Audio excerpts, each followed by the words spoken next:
Hey there, my name is Brighton. Welcome back to another midweek, joined with Pastor Aaron. Hey, Brighton. Hey. He just gave this past Sunday's message as we kicked off into the Beatitudes series. Whose blessing will you seek? You talked some in Genesis and then also the Beatitudes in Matthew chapter 5. So, blessing. It kind of starts the Beatitudes of this blessed blessing.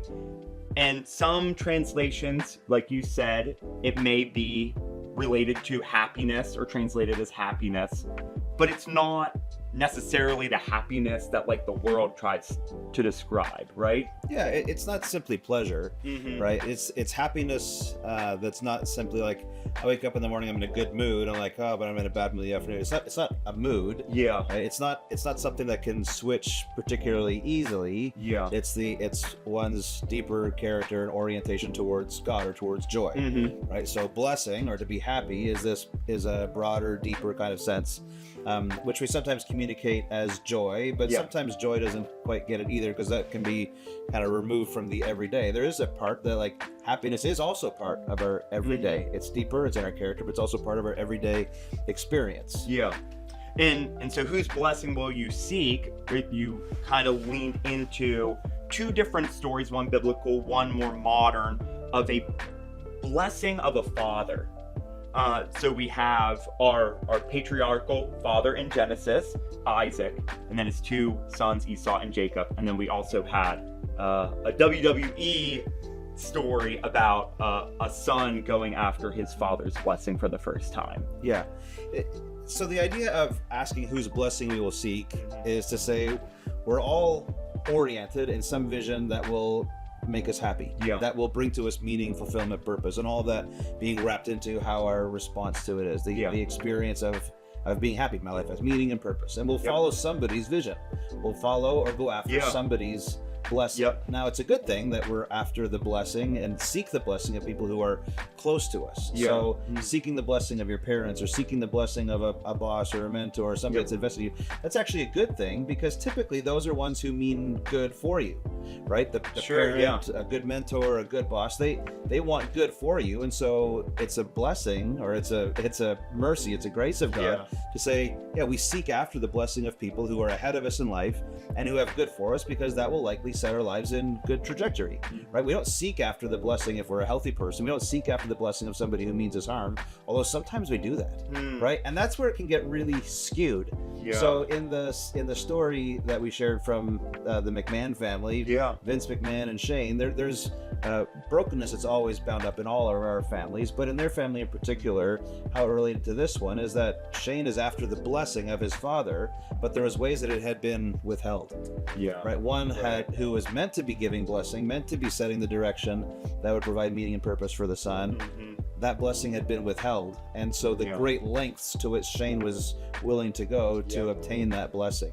Now, for Abraham, Isaac, and Jacob, so Abraham has his own unhealth and sin in his life that leads to complex relationships with his sons, Ishmael and Isaac. Isaac likewise has some difficult relationships with his sons, Esau and Jacob. But Jacob is after, he wants the blessing of his father, but he's willing to get it in underhanded ways. In any means necessary. So he's willing to deceive to get these words. So is it a good thing that we seek after the blessing of our fathers, our mothers, mentors, people? Yeah, that's a really good thing.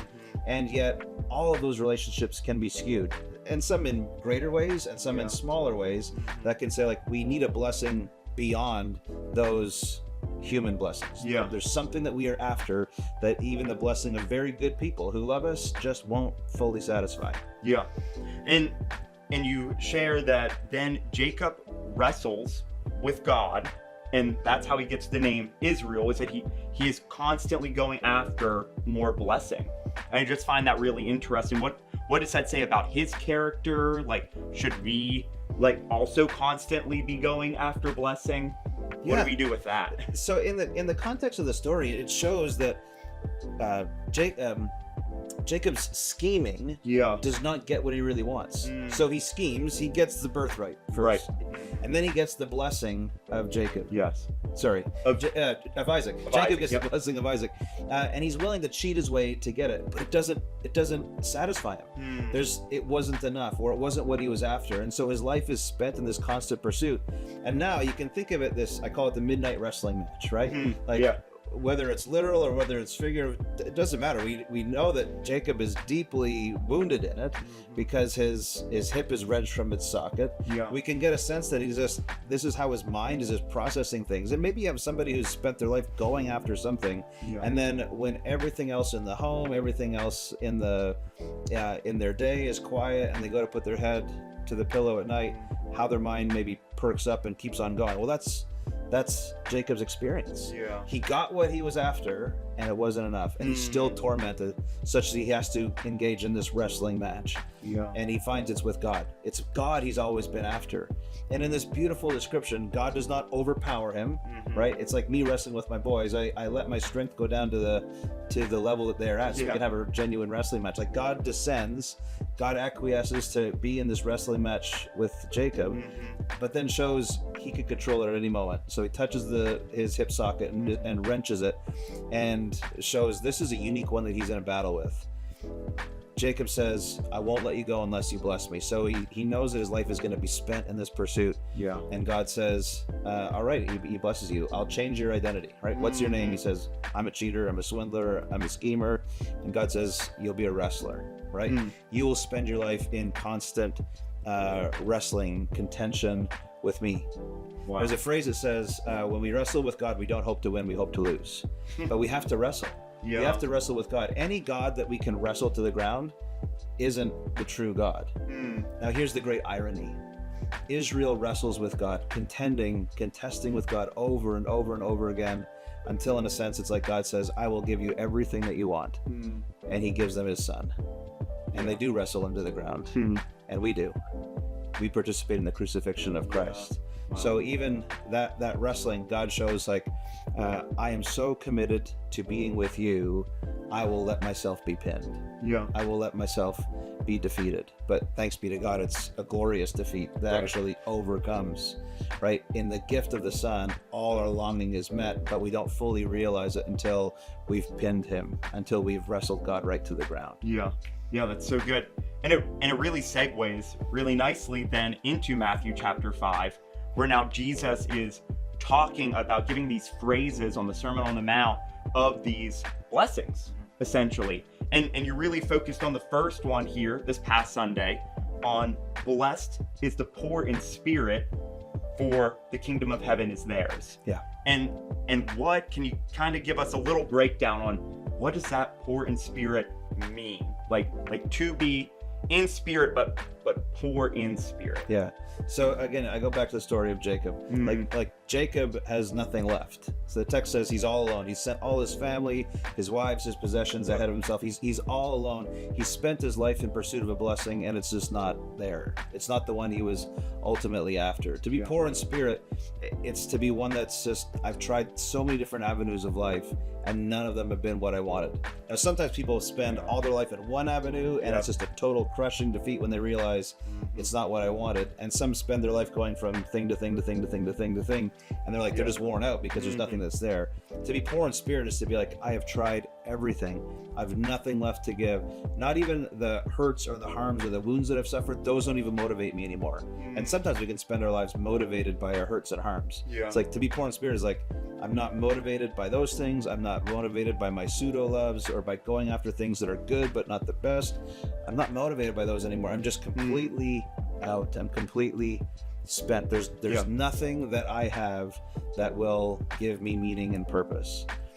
Bring it back to Jesus. So when Jesus says, blessed are the poor in spirit, it's not just a man giving a moral pep talk. Right? It's not just him like boosting them up in the moment. It's like God actually declaring this to be the case. God is saying, like, when you're poor in spirit, you realize that there's nothing that will satisfy you except for me, and I will give it to you. I will give you the kingdom. And indeed, that's the full expression of God's gift of the Son, is to the very end of the Son's life, right? To his crucifixion. I will withhold nothing from you, even if it goes to that very extreme case. God is in this self-giving way. Yeah. And I love how he's not simply pronouncing as though it's like to boost people up with his words. He's saying like, no, I'm creating a reality. Blessed are the poor in spirit, for I will give my kingdom to you. The kingdom will be yours. And at the crucifixion of Christ, it says when he breathed his last, or he cried out in a loud voice, and he gave over his spirit. Right. Christ gives the spirit in another self-giving of God. God longs to meet our deepest needs as created beings when we come to that point of realizing I need it, right? I need a savior. There's nothing that I have that is going to satisfy what my deepest longings are. Blessed are the poor in spirit, for theirs is the kingdom of heaven. God longs to give the kingdom to those who realize that that's what they need. In your message, you shared this phrase about being completely empty in regards to being poor in spirit. And I think maybe we in the church, we talk about being filled by the Holy Spirit. God gives us, he overflows our cup. But we may not always necessarily think, oh, well, then that means that my spirit needs to be completely empty. So how do we get there? Or like what might be some steps so that we know, hey, are we emptying our own spirit so the Holy Spirit can fill us? Yeah. I think there's sometimes that God orchestrates life to put us into a spot where we can just come to grips with our own emptiness, that we are deeply impoverished beings. And whether it's suffering or whether it's not just not getting what I really wanted, but sometimes getting what I really wanted, realizing it's not enough. Different experiences of like, man, just leaves me totally spent and empty. I've invested all my life in something that doesn't really matter. That's not going to satisfy. Sometimes God brings us into that avenue of life. But it's also important for Christians, even when we are people of faith, is to have disciplines that reveal to us who we really are. We call those spiritual disciplines. Right? So there are some disciplines that reveal to us, oh, without God, I will always be poor in spirit. Right? Like God, if I'm like the hose, God is the one who is like the water flowing through the hose, and that's not dependent on the hose. The hose is simply the channel, right? To be poor in spirit is like to be a channel of God's blessing.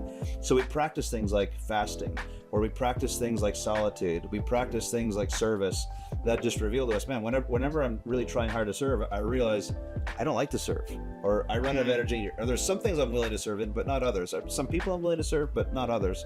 When I fast, I realize like I'm so dependent on food, or I'm so dependent on social media, or I'm so dependent on fill in the blank with what a person doesn't want to give up for a time in their life.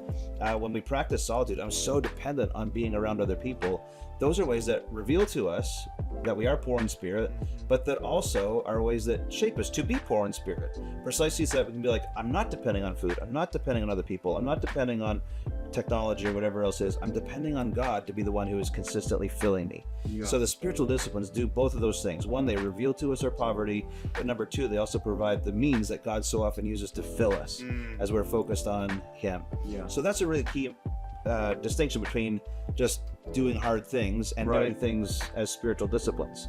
Right? You can fast food for days on end, but if it's not spent focused on God, if it's not spent giving your attention over to the King, then it's just going to be showing like, I can do really hard things. I've got a very strong will, which maybe you do. Right, good. But it won't be something that reveals to you your deep dependence on God necessarily. Right? In fasting or the spiritual disciplines, we give something up in order to seek something better. And I think that's such a great grace of God that he uses these disciplines to reveal something that's true about us, but also to meet that need, to also fill us in the moment. He shows us how poor we are, and he also shows us, he also gives himself to us in those practices to fill us up again, to make us rich in him again. Yes, so good. Yeah, and towards the end of your message, you gave 3 kind of next steps or kind of things that help us focus in on being poor in spirit. And it's the ABCs, right? Yep. You want to kind of give a breakdown on that A, the B, and the C there. When we come to that point of life where like I'm completely empty, I'm poor in spirit, and God's gift to me is his kingdom, is himself, is the king. then how do I respond to that? Right? I can't earn it. I can't warrant God giving this to me. So how do I respond to it? Well, one is attend to the King. Yeah. Right. So attend to the King. Yep. In that passage with the Beatitudes, it says Jesus sees the multitudes, and he's gone about doing several miracles at this point. But then he goes up on the mountain. It doesn't say the multitudes follow him. It says his disciples follow him. There's a great line that says from Theophylact. He says, "The multitudes came for the miracles. The disciples came for the teaching." Attend to the King. Like, what is Jesus not just doing for me? What does he have to teach me? How is he shaping my life? How is he forming my life? How do I turn things over to him? Spending time with him, hearing his word, spending time in prayer, inviting his perspective into my life, being in good Christian company and fellowship, that I'm willing to hear what their counsel is because they mean good for me. Attend to the King. All right. B was to be the blessing, right? God does not give to us just for us to hold on to the resources that he's given to us. To be poor in spirit, to be emptied is precisely so that God can fill us and that all those resources can flow through us, right? A person can be very generous with their words and their attitude, their actions, and yet be poor in spirit, and they're giving because of the joy that everything they have comes from God. Right? Be the blessing. Who has God brought to you? When you start the question out, who are you seeking for a blessing? Well, who is seeking you? Who is seeking me? Who is seeking you for a blessing? Not for our own sake, but precisely because they're after God. And they see God in us. Who's seeking us for a blessing? And then be that blessing. What do you have? That's not because of your, not yours by right. It's not because you've been so wise. Maybe you've developed giftings. But what do you have that can be a means of God passing on blessing to another? And then the last one was to cease comparing yourself, right? To take your eyes off yourself. Don't measure yourself up against another person to say like, oh, I'm coming ahead of them, or oh, I'm not that far. Like I'm better than average, better than over here, but not as good as these people over here. Well, and if you think about it, if we compare ourselves to others and we come out ahead, then that's pride. If we compare ourselves to others and we come up short, that's misery. And so what do? We put ourselves in the middle, which is not happiness, is not joy. It's just not misery. It's not pride. It's kind of like half-hearted joy. Like we have to learn to not compare ourselves, period. Play a different game. So what I say, well, keep your eyes on Christ. Right. See and sense the Savior. When Jesus is in view, then we don't feel bad about ourselves. We don't feel like we're pushed down, and we don't feel better about ourselves as though we're better than him. We forget about ourselves. And what a gift it is to forget about myself. The moments in my life that are so filled with joy is delight in the other. And I've forgotten about myself. I'm not worried about what people are thinking of me or how they see me. It's just I have joy and delight in the other. When our eyes are on Christ, unending joy. He's the one who is consistently full of joy. He's the one whose joy is filling us. And I think it's just so interesting that as Jesus kind of opens up this message, that the first thing he tells us is, hey, take your eyes off of yourself. Focus on him. Focus on Christ. Blessed are the poor in spirit. Like there's no point of holding the mirror up to me. Like I'm devoid. I'm empty. Blessed are the poor in spirit. Why? Because now I'm in a spot where I can place my eyes on Christ. I can see that God is actually looking at me. And if God is looking at me, then I'm in a better spot than if I'm trying to look at myself. It's so good. Well, thanks for breaking that down for us, kicking us off here in the Beatitudes. So hopefully you found great encouragement, and come and join us as we continue to go through the Beatitudes here in Matthew chapter 5 to 7. Have a great rest of your week.